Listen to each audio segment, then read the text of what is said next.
Lucas just took the job with Miami, and he's leaving after Saturday's game. What are your thoughts on him leaving before a possible tournament run? Go ahead, RC. I I just think it's a thing that it's a sign of the times that we're in.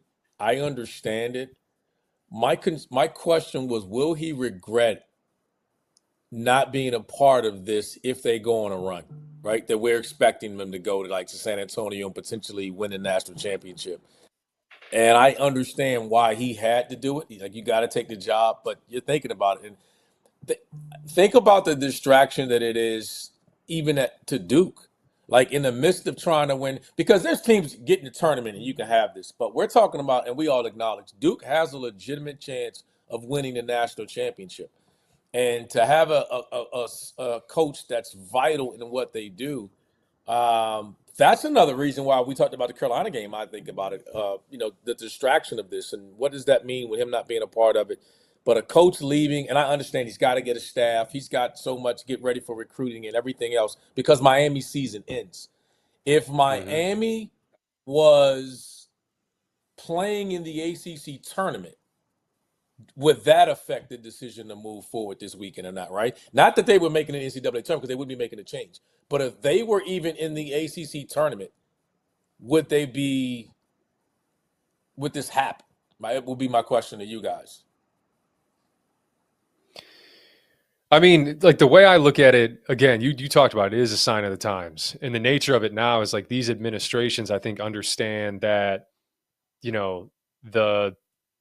the window of time and Miami was uniquely positioned because they had a vacancy, right? So, they could go and get a guy early. And the reason why that's obviously so important is because you look at the transfer portal window, they moved it back a week, but it's still March 24th. And RC, you know this. Like, Yes. Coaches don't just sit there and say, all right, cool, it's midnight on March 24th. Like there is back channeling. There's all sorts of relationships that are being built on the side to position yourself for when those guys officially enter the portal. And so like he had to go early because this is a rebuild. And I think on top of it too, I think if you're looking at Miami kind of had to lock him up and get him to commit and come over because this is a guy that it's been noted. You see it on the Duke website. Hey, he runs their defense. It's one of the best defenses in the country. Like you're telling me that Miami was the only school that was going to go after Lucas and or at least go and make an offer to him. Like they had to act quick, I think, because not other teams were as uniquely positioned as Miami because they had the vacancy, right? Some other teams may move on from their coach after this year, but that's going to be a week from now, 2 weeks from now, 3 weeks from now, and it may be too late. So he gets in there, he's able to get rolling on what is a rebuild, right? And you can rebuild quickly in this era, but it is a rebuild. So, and as far as like the regret goes, obviously he's going to get a ring if they win it.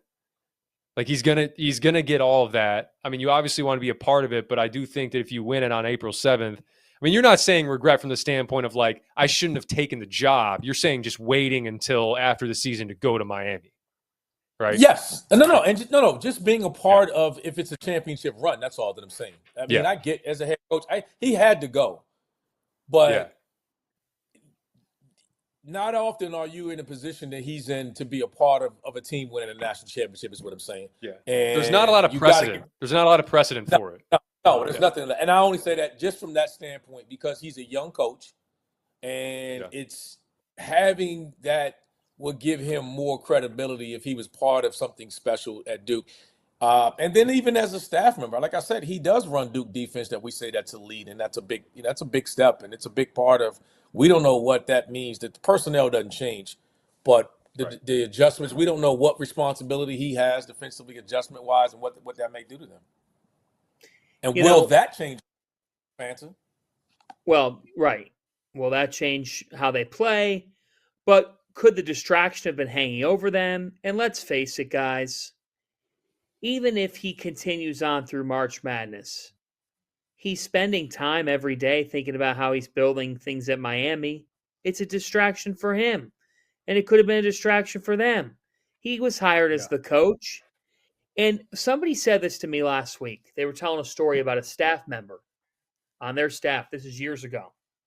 Right. He gets a job somewhere at the end of the season, and he's yet to tell the staff, but the head coach finds out about it. Oof. He goes into the office. He goes in the office. The head coach, about an hour before he goes in, the head coach calls one of his other assistants and says, "Hey, you know those recruiting files in that back cabinet? Can you get them all out and put them in your car? We'll talk about them tomorrow." 30 minutes goes by. The assistant coach comes in and starts looking in the cabinet, and he turns to the other assistant and he goes, "Hey man, where's those recruiting files at?" The guy goes, "I don't know." I'm not at all suggesting that Jay Lucas is much smarter than that to ever do that. So you're saying he won't take the Boozer twins with him in Miami is what you're saying? But you know what it is, RC? Well, the longer he stays at Duke, the more conversations he has with the Boozer twins in person at the NCAA tournament.